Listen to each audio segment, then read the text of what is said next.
I have just finished my first make of the year where I turned a thrifted skirt into this dress. And in this video, I'm going to use it to show you 5 ways that I elevate my sewing so that my garments look polished and elevated rather than cheap and crafty. Now, this dress started life as a thrifted skirt that I found at a kilo sale in a charity shop. It was a very simple, basic tiered skirt, which is a great starting point for transformation because when you deconstruct that, what you get are panels of rectangles that you can use to either cut out any patterns that you have that would fit within those panels, and you can even panel things together to create bigger pattern pieces if you need to. One of the biggest challenges when doing thrifted transformations is how to turn a garment that may initially look quite cheap into a garment that looks and feels a lot more luxe and elevated than the original. There are lots of little techniques and design features that I use in my sewing that I thought I would share with you in this video. So, are you ready? Let's get into it. The number one thing I do to elevate my sewing is pay attention to my seam finishing and my seam constructions. I know some people really don't care about the finishing inside their garments because it's only them that sees it. But I do care. I really like to have my garments finished nicely on the inside. I'm not a huge fan of overlocking as a way to finish off the seams on the inside. It's the industry standard, it's the home sewing standard, but personally, I much prefer a French seam when it comes to wovens, which is where you sew with wrong sides together first, and then you sew with right sides together, so the raw edge of the seam is encased within the seam allowance. To me, it's a lot more durable, it just looks a lot more elevated. It's the sign of a more carefully constructed and considered garment. And I like that. It makes me feel like there's more value in this garment when the seams on the inside are constructed in a really nice and polished way. So most of the seaming on the inside was done with French seams on this dress. There'll be a couple of exceptions and I'll talk you through what those are a bit later on. If you look at a lot of my sewing, you'll notice that I tend to not do a lot of visible stitching. Where possible, I usually try and construct my garments so there's very little stitching visible on the outside. Sometimes that's unavoidable, but where it is avoidable, I tend to avoid it. So you'll notice here on the shoulder seams, even where I've got to panel things together, on the collar, there is no visible top stitching anywhere on those areas. And that is intentional, particularly when it comes to printed fabrics, fabrics that have multicolored prints. I'm generally not a huge fan of having visible stitching because what color do you choose? This one, obviously, the background color is mainly blue, so the obvious choice would be this turquoise blue. But then when you go over elements like the flowers or the leaves, you end up seeing the blue stitching across those things, which is not terrible, but I prefer to avoid it. Where I do have to have stitching visible, for example, here on the hem of the sleeve frill and on the hem of the bottom frill, short of doing a hem facing, which I didn't have enough fabric to do, I did have to choose a color to do some visible stitching. Which brings me to the second way that I elevate my design and sewing, which is adding gold elements throughout. If you look at this dress, we've got various areas where I've added in little touches of gold. Here on the front, which is just some bias binding that I have combined together to create a band going down the front, I have added some gold decorative stitching, which I did in 2 rows here to accentuate the neckline, and then in single rows going down so that your eye gets drawn straight down the middle of the dress and then circulates around. If you look closely at the stitching, on the hem of the frill here on the sleeve, I have done that in a gold thread, and also on the bottom frill of the dress, I have hemmed the dress in gold. It's a very minor detail, but it's one that for me adds a lot of elevation to a garment. It might work with other metallic colors, but to me, gold is just so synonymous with luxury. And so I tend to add little elements of gold in my garments. It's not a blanket rule, but whenever I have added gold elements, I just find that it just makes the garment look so much more luxe and so much more expensive. This is the go-to gold thread that I use. It's a Mettler thread in gold. And this is the thread that I tend to use when I need to do any gold decorative stitching or just any gold seaming. I absolutely love it, and it just adds such a touch of luxury in the garment. The third thing that I do across a lot of my sewing, which has become a little bit of a signature of mine, is adding trims. Sometimes I will go very, very heavy on the trims to the point where the trims become a huge embellishment feature on the garment. On others, it might just be a little touch.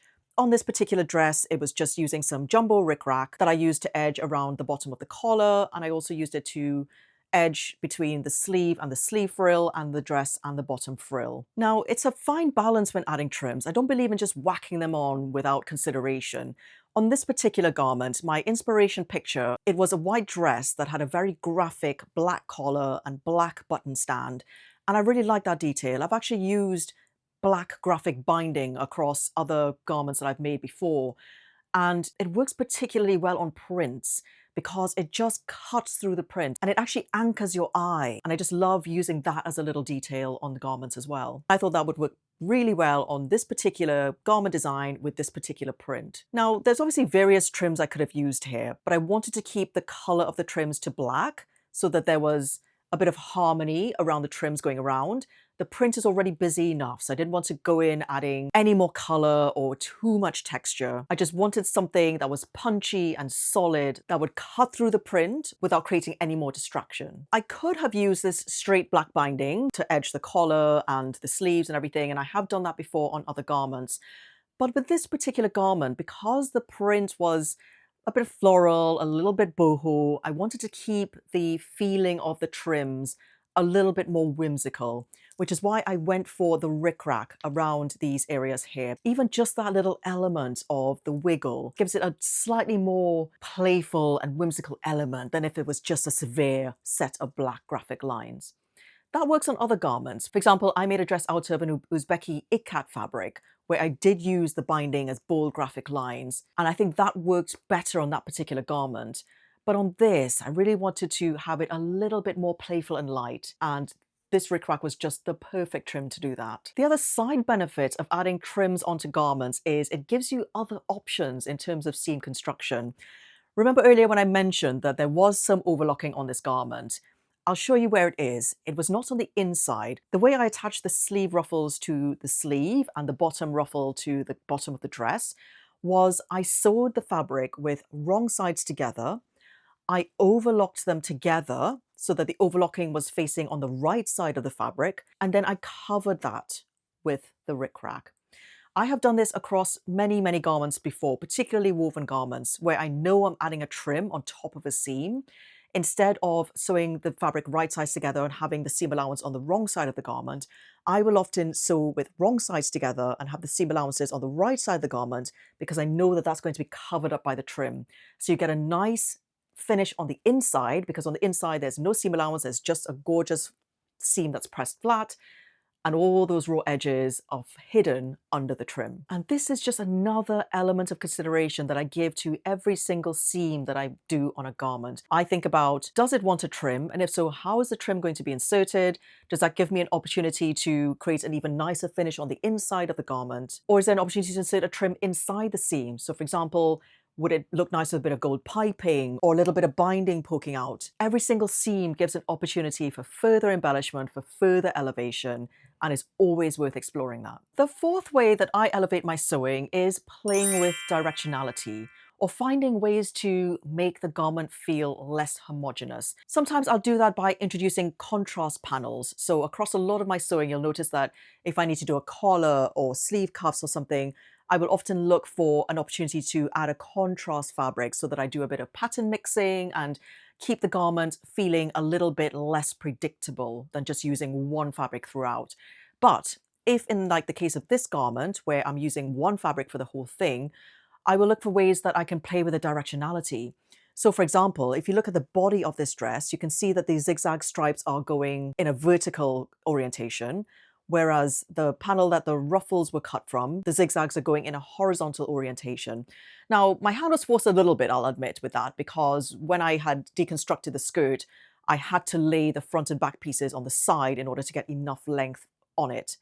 But certainly when it comes to prints that have stripes or any kind of directionality, it just makes the piece feel a lot more fresh and elevated when you can play with the directionality of the stripes, have some going horizontally, vertically, diagonally, whatever. I feel like our brains just get a little bit tickled by that element of surprise. So wherever you can add that in, add it in. And finally, tip number 5. This is something that I do on every single thing that I make. I add my own garment labels. I have two. I have this one, which I call my goal label, and I use this one on anything that is my original design. So this particular dress, although I refashioned it from a skirt, it's my original pattern, it's my original design. So with those sort of things, I tend to use my gold label, which is my edition 1, and it's one of a kind. The only other instances I'll use this label is where I have very, very heavily modified something. There are times when I am taking a thrifted garment and it still has elements of its original thing. It's not completely deconstructed and reconstructed like this, but if I've modified it enough to the point where it's beyond recognition, then I will also use my gold label. Also, sometimes, honestly, if I've spent a lot of time on something, if I've spent 2 weeks on a project, I will put my gold label on it. I do also have what I call my generic labels, and these ones I will use if I've just done a light-ish touch transformation. Maybe I've just shortened something or I've just changed little details about it, and I don't think it necessarily warrants me being credited for it to that extent.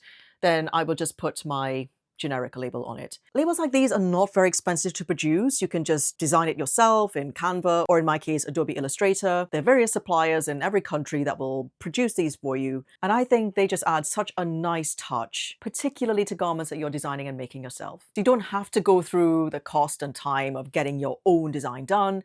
There are various other labels that you can buy which are designed for home sewing that would also look equally cute and do the same job. Well, that's it. I hope you found some of those tips useful. Let me know in the comments if those are some that you already use, and also feel free to add your own. It's always great to share tips and ideas for others in the sewing community. If you would like to see the video showing the whole transformation of this from a skirt into a dress, head to my YouTube shorts and you'll find it there. Thank you so much for watching. I'll see you in the next video.